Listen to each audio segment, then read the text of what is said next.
kejuaraan dunia ada di sini. Vision Plus, House of Sports.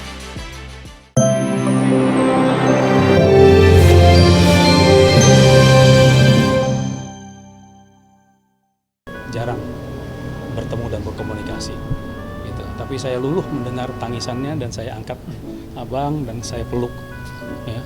Saya peluk dia waktu itu ya. Saya mengatakan abang atau udah kita udah kosong-kosong. Alhamdulillah kita kembali bersatu ya. Ataupun peluk saya, semua peluk, kami saling memeluk karena mama udah pergi. Tapi sayang setelah itu bubar. Gitu. Tidak ada lagi komunikasi setelah itu.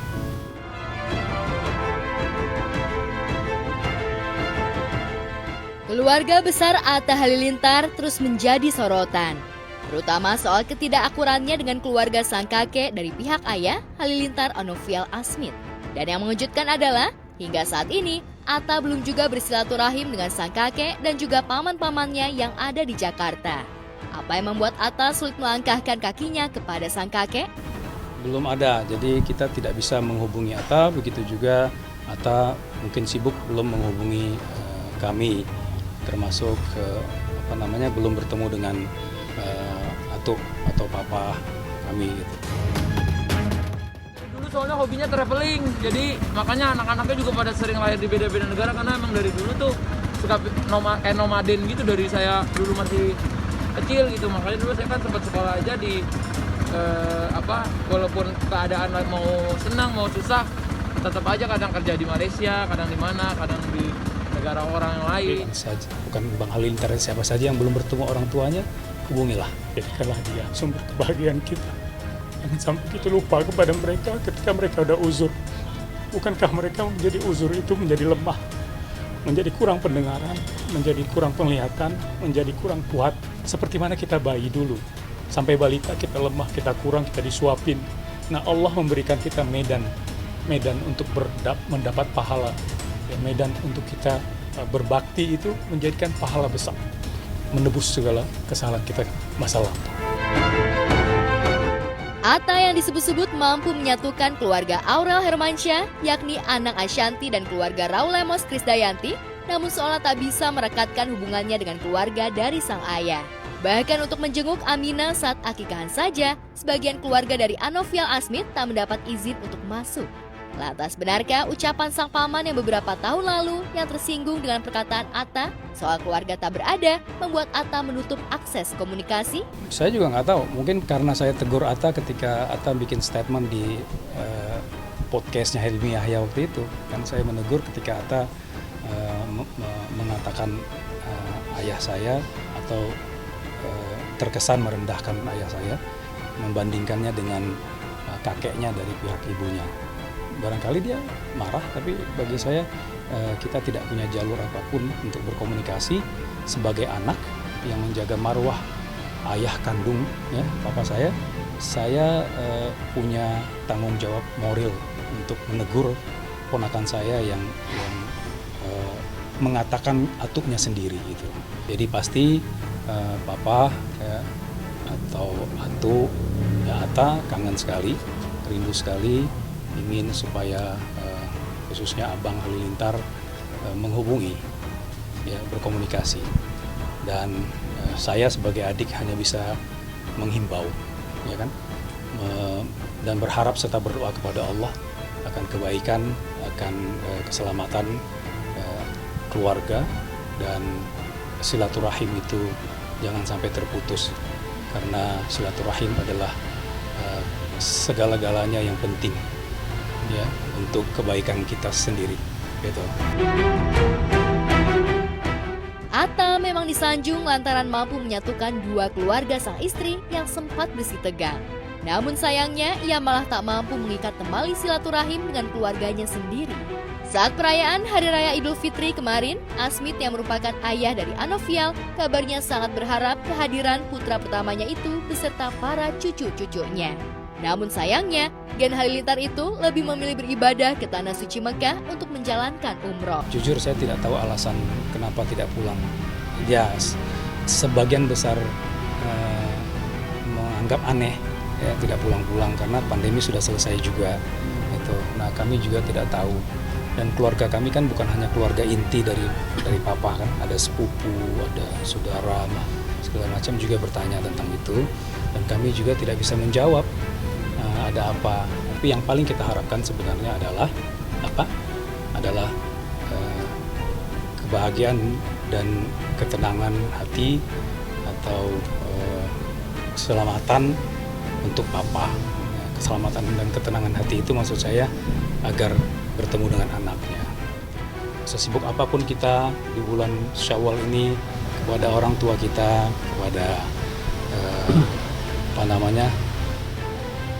darah daging kita, ya pasti orang akan mengusahakan untuk hadir gitu. Jadi kalau kalian tanya mengapa, saya pun tidak tahu kenapa, karena itu manusiawi sekali ya untuk anak, cucu, apalagi anak terutama untuk menghubungi orang tuanya pada bulan Syawal atau Lebaran. Kartu ulang tahun tuh kita bikin semacam syukuran, berdoa bersama, ya, yang saya sebut kita bikin halal bihalal kecil-kecilan bersama Atuk sebelum Atuk berangkat pulang ke Bukit Tinggi. Sekarang dalam perjalanan mohon doakan semoga Papa selamat sampai di tujuan bersama Bang Andi, ya, abang saya atau adik nomor 2 setelah Bang Halilintar. Lagi perjalanan menuju ke kampung halaman ke Bukit Tinggi dari Lampung, dari Jakarta ke Lampung kemudian lanjut ke Bukit Tinggi. Hingga kini, komunikasi dengan keluarga Atta pun terputus. Pertemuan itu sempat terjadi saat nenek Atta tutup usia. Itu pun 6 tahun lalu. Entah apa yang membuat keluarga Halilintar itu sulit menginjakan kaki ke tanah air. Bukan hanya untuk keluarga, untuk melihat cucunya saja, Anovial dan Lenggo Geni masih belum bertemu langsung, hanya lewat sambungan video call. Mereka semua kan udah ada teknologi ini melalui video call. Kalau saya pribadi, ya mesti jujur saya katakan saya diblok oleh Atta dan juga keluarganya. Ya. Tapi bagi saya tidak mengapa, kita manusia yang perlu punya rasa sabar, ya, tenang, dan mensikapi dengan mendoakan saja kebaikan. Nah kalau yang lain seperti adik perempuan saya Windy itu masih punya komunikasi tapi tidak ada dihubungin untuk berkomunikasi atau bersilaturahim gitu. Lantas, apa kata Febrian ihwal banyaknya berita sumir tentang sang kakak yang pernah terlibat atau menjadi sosok penting dalam organisasi Islam Darul Arqam yang bermarkas di Malaysia serta ajarannya yang melenceng dari syariat Islam? Saya tetap proporsional dalam berbicara, bahwa kalau itu yang dikatakan sesat terhadap abang saya katakan tidak. Ya, karena Jamaah Darul Arqam itu jamaah yang organisasi Islam yang dahulu kala menghidupkan sunnah Rasulullah, sunnah Nabi, ya seperti sekarang ada jamaah sunnah kan, nah sama, jadi gitu.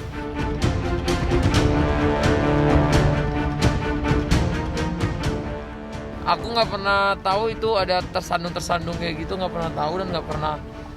Kadang-kadang juga beritanya kan dari dulu suka aja ada bilang inilah, itulah, terusir. Enggak kok, enggak. Yang terjadinya tidak seperti itu. Semua baik-baik aja kok. Bumi Allah manapun, semoga dalam lindungan Allah dan semoga segera menghubungi Papa, ya datanglah kepada Papa karena sudah cukup lama sekali. Gitu. Ingatlah bahwa ridallah fi ridal walidain, suktullah fi suktul walidain. Jadi harapan saya hanya untuk kebahagiaan Papa dan untuk ketenangan abang saya sendiri. Karena kebahagiaan anak dan ketenangan anak, keselamatan anak dunia akhirat itu sebenarnya apa? Ada pada orang tua. Pintunya itu ada di rumah kita sendiri sebenarnya. Gitu. Nah, dia adalah pintu tengah surga kita. Gitu. Ketenangan, kebahagiaan itu bukan dari harta benda, bukan dari popularitas, bukan dari jabatan atau bukan dari apapun.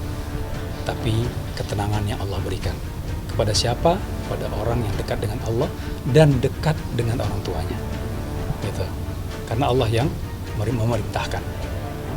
Nah, boleh saya kutip satu ayat Al-Quran, wa qadha rabbuka alla ta'budu illa iyyah wa bil walidaini ihsana. Ya. Dan Allah telah memerintahkan untuk tidak menyekutukannya atau tidak menyembah selain Dia, dan memerintahkan untuk berbuat baik kepada kedua orang tua. Jika salah satu atau keduanya dalam penjagaan menjadi uzur, menjadi tua, maka janganlah kamu berkata kasar, berkata tapi katakanlah kepada keduanya kata-kata yang mulia, ya. Wa qur rabbirhamhuma kama rabbayani shaghira. Nah, itu doa yang selalu kita baca, dan bacakanlah, doakanlah, ya Allah, sayangilah kedua orang tuaku sebagaimana mereka menyayangiku di waktu kecil. Jadi menurut saya siapapun orangnya, apapun latar belakangnya, ya, apapun keyakinannya, semua pasti sepakat bahwa wajib anak untuk taat dan berbakti serta membahagiakan kepada kedua orang tuanya. Semoga dapat segeralah bertemu dengan papa yang sudah semakin uzur, ya, semakin tua, ya, dan kita tidak tahu apa yang akan terjadi ke depan. Hubungilah papa, komunikasilah, atau minimal teleponlah.